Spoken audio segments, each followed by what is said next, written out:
আসসালামু আলাইকুম। আজকের আন্তর্জাতিক সংবাদে আপনাদের স্বাগতম।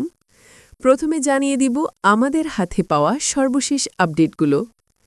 পারমাণবিক পরীক্ষা ইস্যুতে যুক্তরাষ্ট্রকে রাশিয়ার হুঁশিয়ারি।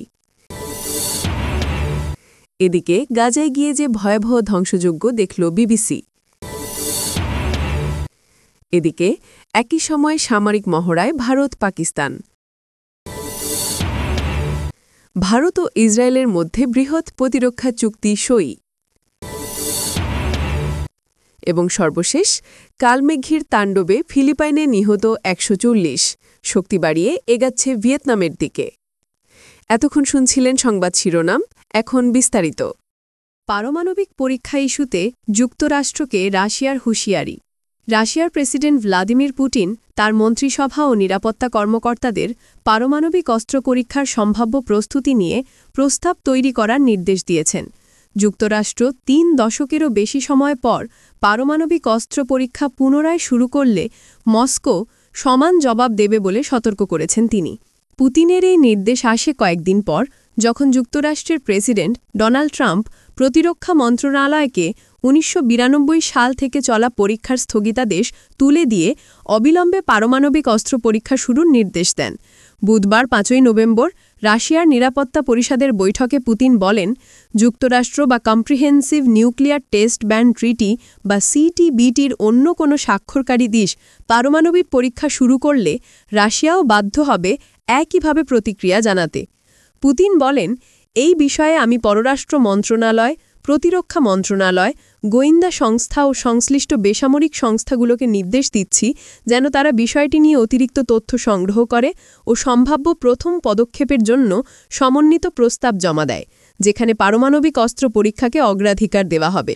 ১৯৯১ সালে সোভিয়েত ইউনিয়নের পতনের পর থেকে রাশিয়া আর কোনো পারমাণবিক অস্ত্র পরীক্ষা চালায়নি।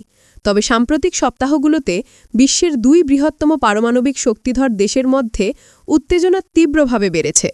ইউক্রেন যুদ্ধে রাশিয়ার ভূমিকা নিয়ে ক্ষুব্ধ ট্রাম্প গত মাসে হাঙ্গেরিতে নির্ধারিত পুতিনের সঙ্গে বৈঠক বাতিল করেন এবং রাশিয়ার ২টি বড় তেল কোম্পানির ওপর নিষেধাজ্ঞা আরোপ করেন।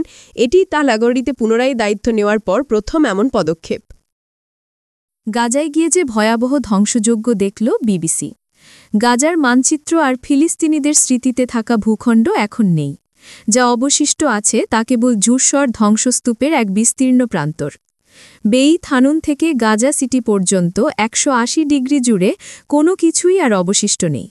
দূরবর্তী গাজা সিটির কয়েকটি ভবন ছাড়া এখানে এমন কিছুই অবশিষ্ট নেই যা দিয়ে একসময়কার হাজারো মানুষের বসতি এলাকাগুলোকে চেনা যায়। এই এলাকাটিই ছিল ইসরায়েলি স্থলবাহিনীর প্রবেশ করা প্রথম অঞ্চলগুলোর মধ্যে একটি। হামাস এই অঞ্চলে আবার ঘাঁটি গাড়ার চেষ্টা করায় হায়না বাহিনী বারবার সেখানে প্রবেশ করেছে। ইসরায়েল কোনো সংবাদ সংস্থাকে গাজায় স্বাধীনভাবে রিপোর্ট করার অনুমতি দিচ্ছে না। তবে বেনিয়ামিন নেতানিয়াহু প্রশাসন সম্প্রতি বিবিসি সহ একদল সাংবাদিককে ইসরায়েলি বাহিনীর দখলে থাকা গাজা উপত্যকার একটি অংশ ঘুরিয়ে দেখিয়েছে। এই সংক্ষিপ্ত সফর ছিল অত্যন্ত নিয়ন্ত্রিত, যেখানে ফিলিস্তিনিদের সাথে বা গাজার অন্য কোনো এলাকায় প্রবেশের সুযোগ ছিল না। ইসরায়েলের সামরিক সেন্সরশিপ আইনের কারণে প্রকাশের আগে সামরিক কর্মীদের রিপোর্ট দেখাতে হয় সাংবাদিকদের। তবে বিবিসির দাবি তারা তাদের সম্পাদকীয় নীতি বজায় রেখেছে। ধ্বংসের মাত্রা নিয়ে জানতে চাইলে ইসরায়েলি সামরিক মুখপাত্র নাদাব শোশানি বলেন, ধ্বংস আমাদের লক্ষ্য নয়, লক্ষ্য হল সন্ত্রাসীদের মোকাবিলা করা। প্রায় প্রতিটি বাড়িতেই সুড়ঙ্গের মুখ ছিল, কিংবা ছিল ফাঁদপাতা অথবা রকেট চালিত গ্রেনেড, আরপিজি বা স্নাইপার স্টেশন। তিনি আরও যোগ করেন, যদি আপনি দ্রুত গাড়ি চালান ১ মিনিটের মধ্যে একজন ইসরায়েলি দাদি বা শিশুর বসার ঘরে ঢুকে যেতে পারেন। ৭ই অক্টোবর এটাই ঘটেছিল। ২০২৩ সালের ৭ই অক্টোবর হামাসের হামলায় ১১০০রও বেশি ইসরায়েলি নিহত হয় এবং ২৫১ জনকে জিম্মি করা হয়। অন্যদিকে হামাস পরিচালিত স্বাস্থ্য মন্ত্রণালয়ের তথ্য অনুযায়ী এই সময়ের মধ্যে গাজায় ৬৮,০০০-এরও বেশি ফিলিস্তিনি নিহত হয়েছেন। লেফটেন্যান্ট কর্নেল শোশানি জানান, এই এলাকাতেই ইথাই চেন সহ কয়েকজন জিম্মির দেহাবশেষ পাওয়া গেছে, যাদের মধ্যে ইথাই চেনের দেহ এই সপ্তাহে হামাস ইসরায়েলের কাছে হস্তান্তর করেছে। একই সময় সামরিক মহড়ায় ভারত পাকিস্তান, নেপথ্যে কি? গুজরাট ও রাজস্থানের পশ্চিম সীমান্তে ৩ বাহিনী নিয়ে সামরিক মহড়া শুরু করেছে ভারত। পাকিস্তান লাগোয়া পশ্চিম সীমান্ত, পাকিস্তানের সিন্ধু প্রদেশ এবং গুজরাটের মধ্যে সার ক্রিক অঞ্চল থেকে শুরু করে আরব সাগর পর্যন্ত অঞ্চল জুড়ে এই মহড়া অনুষ্ঠিত হচ্ছে।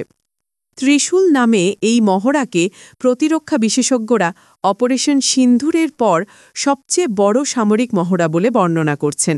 অন্যদিকে ঠিক এই সময় পাকিস্তানের নৌবাহিনীও সামরিক মহড়া শুরু করেছে। উত্তর আরব সাগরে নৌবাহিনীর এই মহড়া শুরু হয়েছে রবিবার থেকে। বুধবার সেটি শেষ হওয়ার কথা রয়েছে। একই সময়ে একই অঞ্চলে সামরিক মহড়া।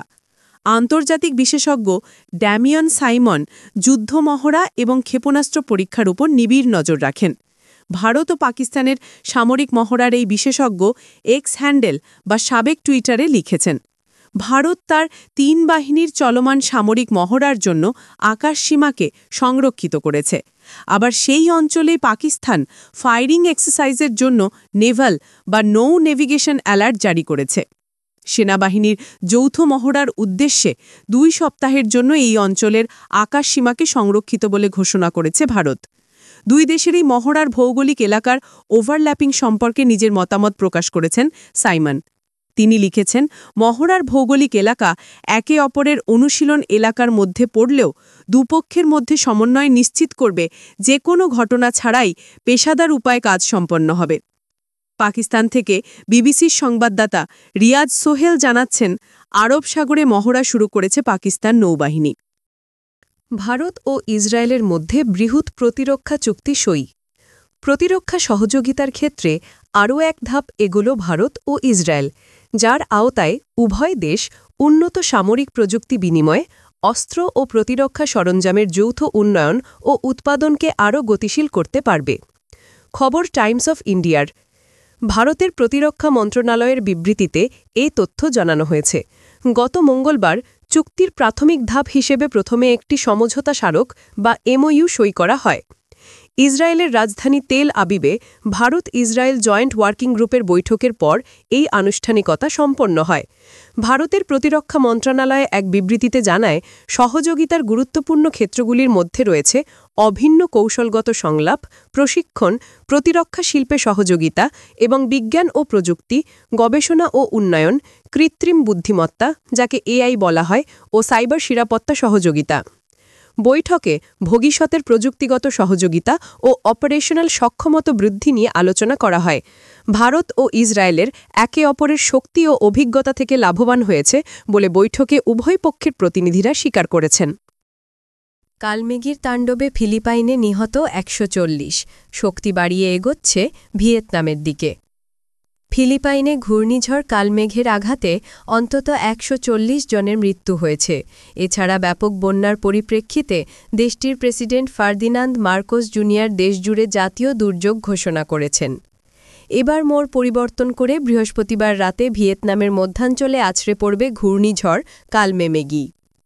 দেশটির কেন্দ্রীয় অঞ্চল সেবু দ্বীপে সবচেয়ে বেশি ক্ষতি হয়েছে। সেখানে অনেক ভবনের ছাদ উড়ে গেছে আর মানুষ কাদামাটি সরিয়ে ঘরবাড়ি পরিষ্কার করছেন। অঞ্চলটিতে ৭১ জনের মৃত্যুর পাশাপাশি ১২৭ জন নিখোঁজ এবং ৮২ জন আহত হওয়ার খবর নিশ্চিত করেছে কর্তৃপক্ষ। বৃহস্পতিবার ৬ নভেম্বর জাতীয় বেসামরিক প্রতিরক্ষা অফিস ১১৪ জনের মৃত্যুর খবর নিশ্চিত করেছে।